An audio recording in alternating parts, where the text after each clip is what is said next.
Oh, Dr. Love, paano ba tuturuan ng magandang asal ang mga nakatatanda, hindi yung nakababata?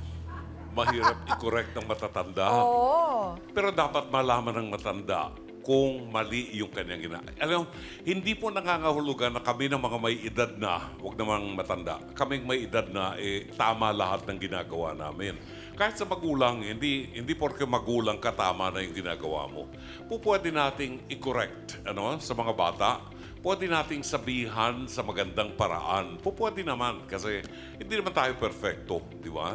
At doon magsisimula ang isang magandang, sabi nga, harmonious relationship, Dahil yung edad ninyo, iba doon sa kinalakihan namin, Sa pananaw ng matanda, merong matanda na may insulto, ma-offend kung pagsasabihan ng mga kabataan na katulad nyo.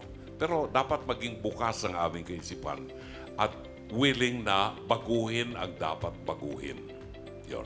Ayan, thank you very much, Dr. Love. Attorney Lorna, bawal pala na sa ganyang sitwasyon, kakausapin ng nakatatanda yung menor de edad kaagad? Tama. Klarong-klaro yan sa batas, sa Republic Act 7610, yung for the special protection of children. Ang parental authority, nasa parents yan. Nanay at tatay, joint parental authority. Talagang kasalanan ng mga lolo at lola yan, di ba? Nai-spoil natin yung mga apo natin. Kasi yung mga anak natin, dinidisiplina natin. Pero yung mga apo, pinagbibigyan na lang natin kasi para silang manika sa atin. Pero wag nating kalimutan na ang disiplina ay sa magulang nila. Tayo lang nag-i-spoil. Pabayaan niyo na kami mga lola mag-spoil sa mga apo namin. Pero mali.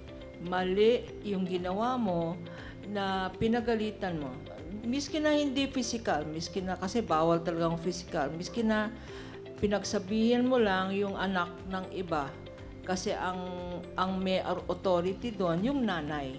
Sana, naintindihan mo naman, kinausap mo sana si nanay para sabihan na ito yung nangyari. Ngayon, yung mga bata naman, wag nating sanayan sa mga toys na mamahalin ng laruan. Kasi ang mga bata ngayon, pwede na lahat, hindi kailangan na laruan na mahal. Kasi pagtanda nila, yun ang sasabihin nila, gusto nila ng mamahalin. Values formation ang importante sa bata. Hindi naman kailangan mahal na Barbie doll o mahal na sa lalaki, mahal mga transformer. Hindi, kasi mga bata. Mali yung sinabi mo rin bilang nanay na wag mo nang pansinin, hindi, i-correct mo. Sana ang sinabi mo pag ikaw may kasalanan, mag-apologize ka. Pag hindi naman, mag-usap. Oo, naku, kawawa naman. Kasi gusto ng mga bata maglaro talaga Tsaka hindi nila maproseso kung bakit. Kasi yung mga nakatatanda lang ang gumawa ng problema.